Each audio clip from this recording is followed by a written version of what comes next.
Hi, Rick. I'm Gary Inslee with Collins Academy. What are we doing here today?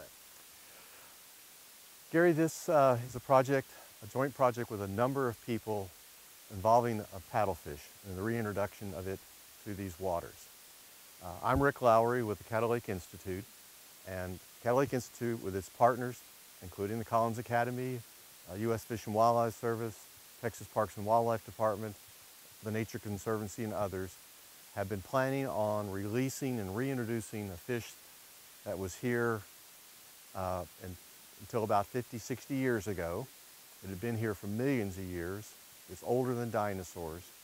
It's a paddlefish, and we want to try to reestablish it in Caddo Lake and the Caddo Lake watershed. So how has that effort, how's that been going? The first phase of the effort started in March of 2014, where Fish and Wildlife Service released 50 of paddlefish that were about 2 feet in length. They had been surgically implanted with a radio transmitter so we could track them to see if they stayed in the lake, if they survived. And now, 6 months later, we have the evidence that they will survive and thrive, live in the lake. And so that's why we're moving on to this phase 2. We're releasing these 2,000 smaller fish to add to the 50 that are already there.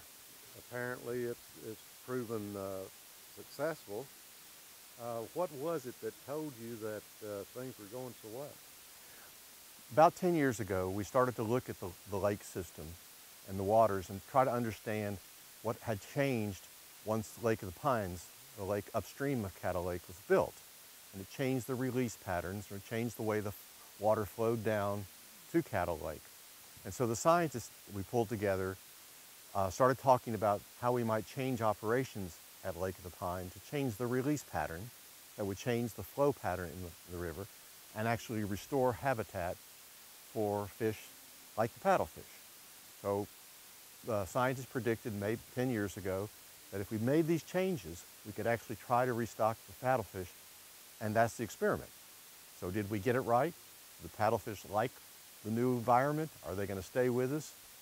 And at least phase 1 indicates yes. Well, that's wonderful. And it's not been all about the paddlefish. It's about the entire ecosystem, the plants and the animals, and the balance of that with nature.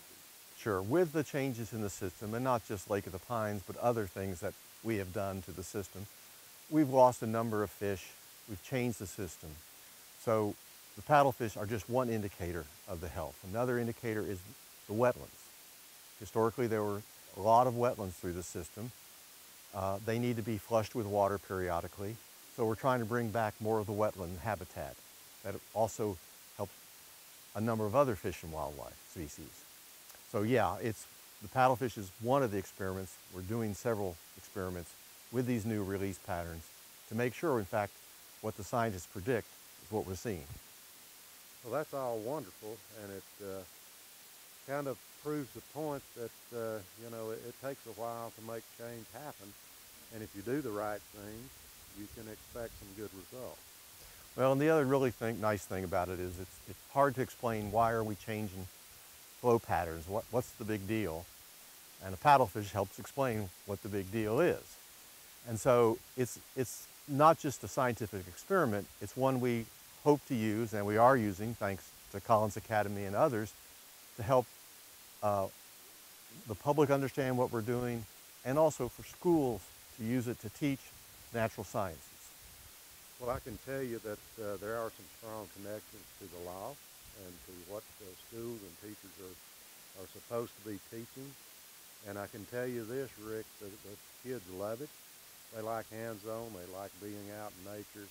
They love this wonderful venue of Caddo Lake and Big Cypress Bayou. They love the paddlefish and its 400 million year history. I know there are other partners. Could you name a few of those? Well, obviously, thank you, Gary, and the Collins Academy, because you really have carried the load on getting this out to the public and getting it out to schools. It's been fantastic. The Nature Conservancies, the Corps of Engineers, and the Northeast Texas Municipal Water District. The Corps operates the Lake of the Pines. Northeast Texas Municipal Water District owns the water. They've been great partners. They've been very willing to allow us these experiments and helped Fish and Wildlife Service raise the fish, implanted the transmitters, and are releasing the fish today. Texas Parks and Wildlife built special trucks to bring the fish to Caddo Lake from Oklahoma. They've been great partners. They're out monitoring the fish for us. Many other people and organizations have been a help to this whole thing. And of course, we got some funders that have been great to help fund this whole activity. Okay, well that's a wonderful success story, and we're so happy it's taking place right here at Caddo Lake. Great. I'm Mike Montaigne. I'm the project leader for the Texas Fish and Wildlife Conservation Office, U.S. Fish and Wildlife Service. And I'm Gary Inslee, Director of Collins Academy in Jefferson. Mike, there's a lot of activity and excitement today here at Caddo Lake. Could you tell me what's going on? Sure. Yeah, today we've kind of entered our second phase of the Paddlefish project. We've had the fish now in the water since March. We've learned a lot of things from them, a lot of surprising things. One of the things we found that right away all the fish started going upstream. We were all thinking that they were going to go downstream and go over the dam, and it's come to find that we haven't proven that one fish has gone over the dam in our project. So a couple of surprising things is they all went upstream, and most of them are still alive, all of them that we can tell, and none have gone over the dam.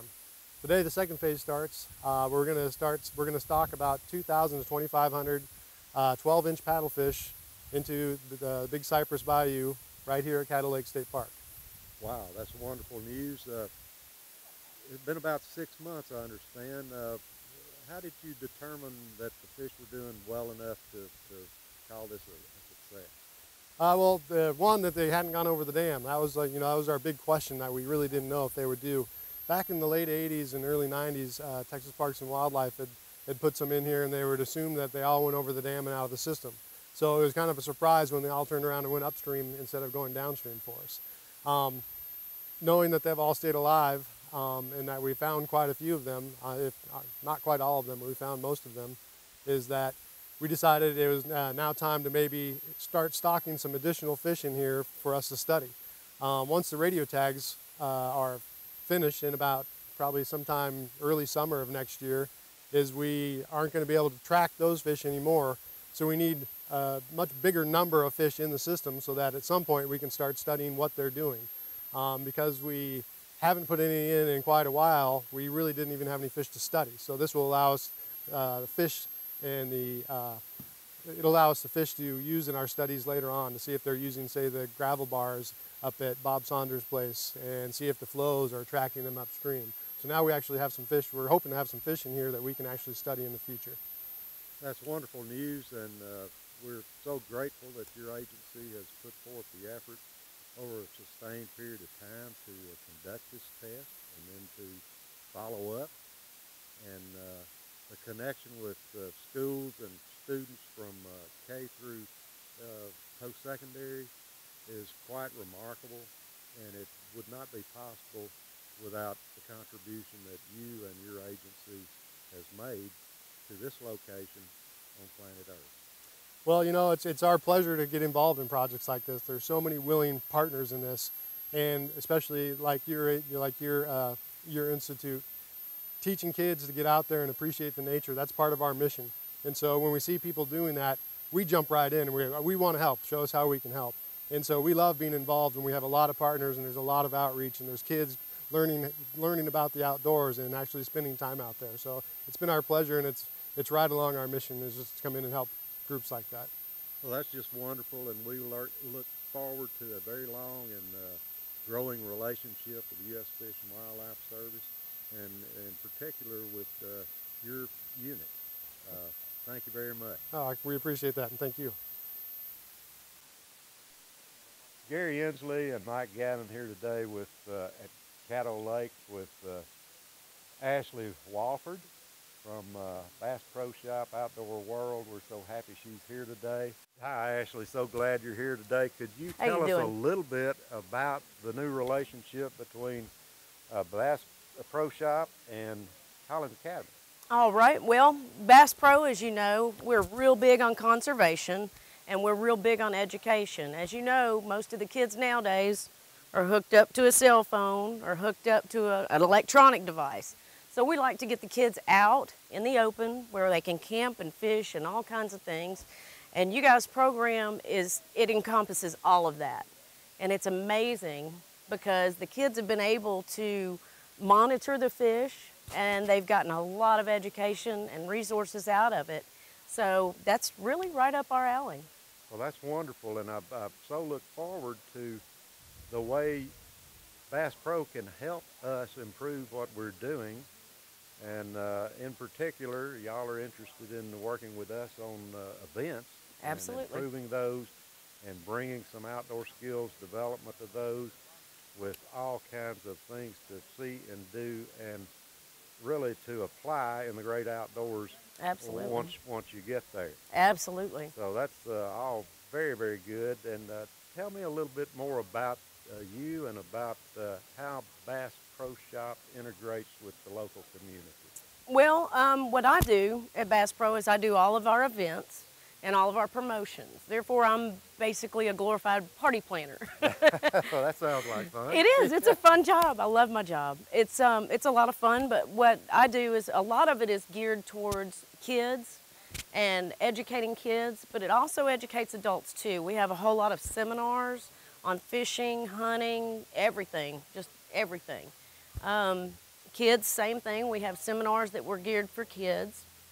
And we have a lot of different crafts that they can do, and they learn a bunch of different things. We have like a BB gun shooting range where they can actually go and shoot a BB gun, and it teaches them, skills with that.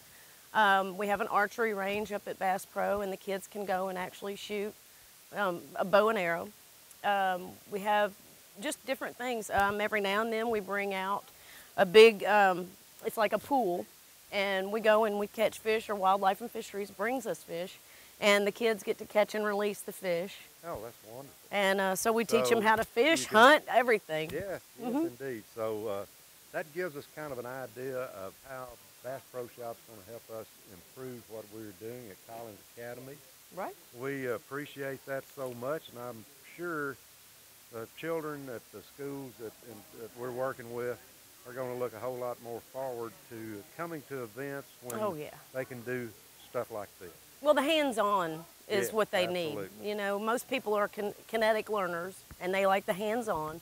And I think they get more of a memory out of it as well. And it makes them think more about, the outdoors, and it just gives them more memories, I think, than just sitting behind something, reading it or watching it on TV, or especially doing this. Yes. So thank you very much, Ashley, for being here Thank today. you. Appreciate it. My name is Ricky Maxey, and I'm with the U.S. Army Corps of Engineers at Lake of the Pines. I'm a natural resource specialist. I work with, of course, animals, plants, natural resources, and also work with visitation and visitors at Lake of the Pines. Our role in this project is that we are in cooperation with our non-federal partner, the Northeast Municipal Water District. We manage the dam at Lake of the Pines upstream of Caddo Lake. And our role in this project is that we're providing with the Northeast Texas Municipal Water District environmental flows timed in such a manner that they promote the paddlefish reproduction and they promote a healthy ecosystem downstream.